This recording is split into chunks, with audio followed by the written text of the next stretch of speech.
more than 1,000 people who are members of the Maqasid Research Network.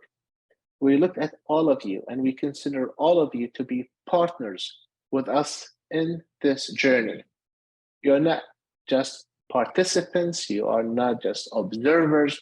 We are part of a dream, we're part of a vision. We are part of an incredibly wonderful process of re-envisioning Islamic scholarship and what it means in today's world.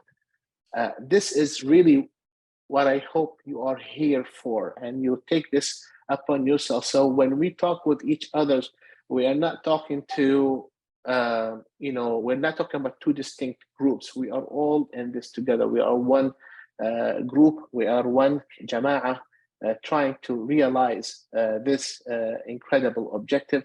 And we are coming together around the book of Allah subhanahu wa ta'ala, which is just about the most precious thing that we have in our hands today. So